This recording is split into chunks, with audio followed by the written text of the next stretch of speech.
All right, welcome to The Explainer. Today, we're diving headfirst into the amazing story of Dragon Ranger Book 5.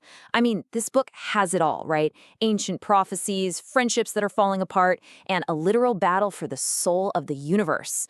We're going to break down how this epic tale manages to juggle these huge, world-ending stakes with some really personal character stuff.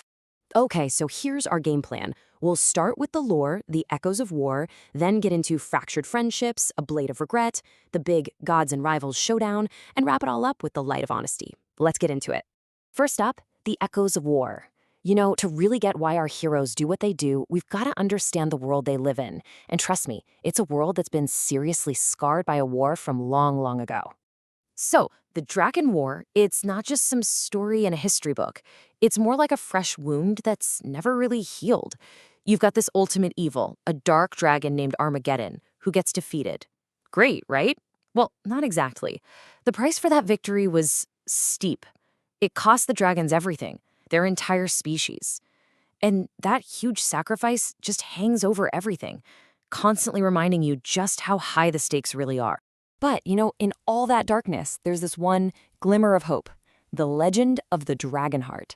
This is basically a prophesied savior, born from the souls of all those lost dragons, who's supposed to come back and finish the job for good. It's a real beacon of light for everyone, but it also casts this massive shadow, because the big question, who is the Dragonheart, is what kicks off a whole lot of the conflict in this story.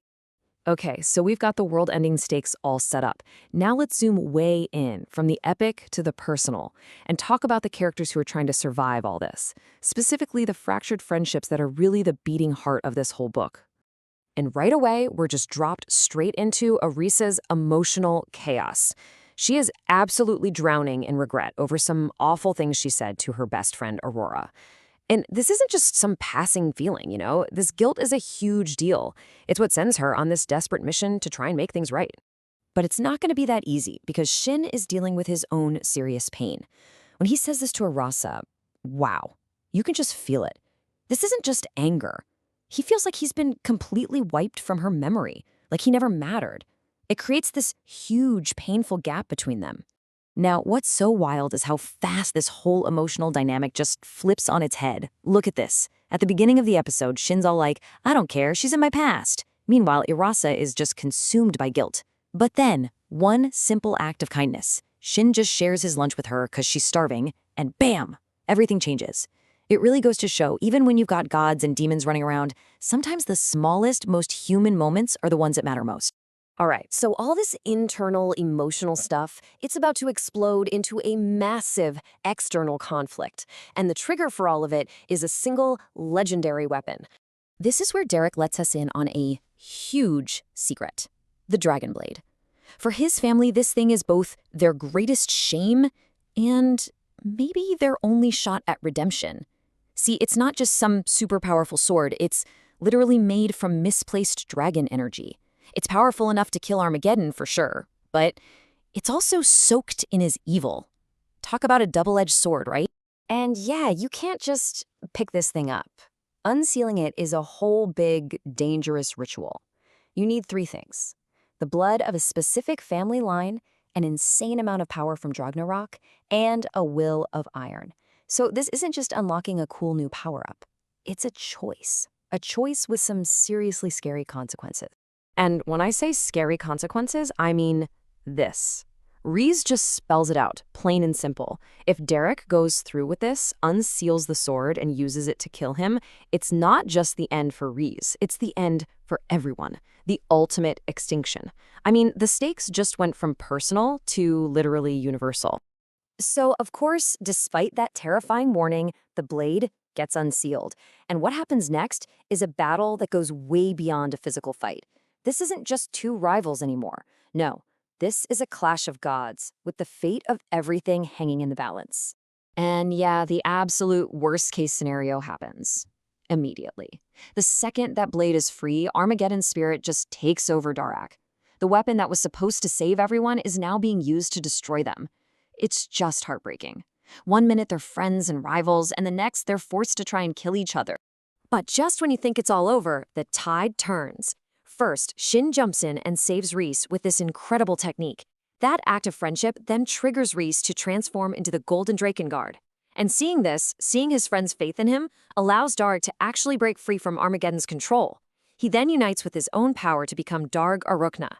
It's just this amazing chain reaction, all started by one friend helping another. So let's be clear about what's happening now.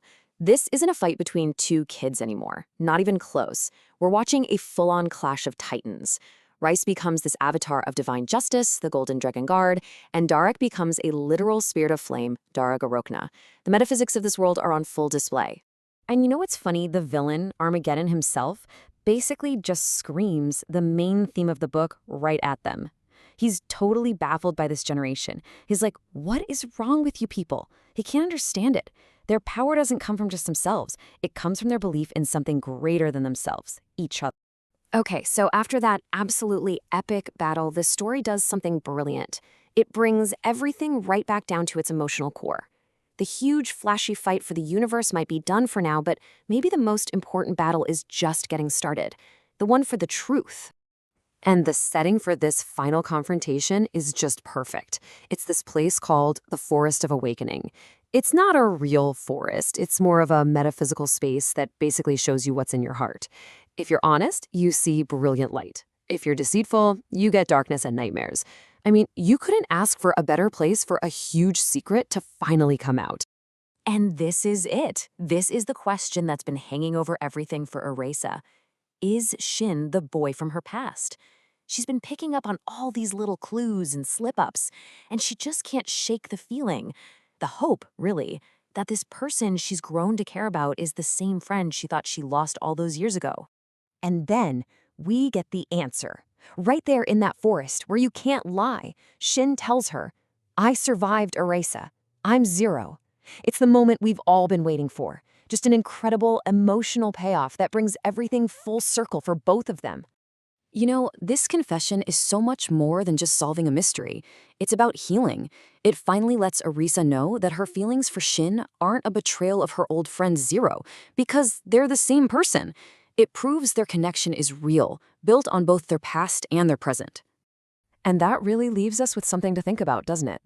In this world packed with gods and demons, what if the greatest battle isn't with swords and magic, but the one for the truth?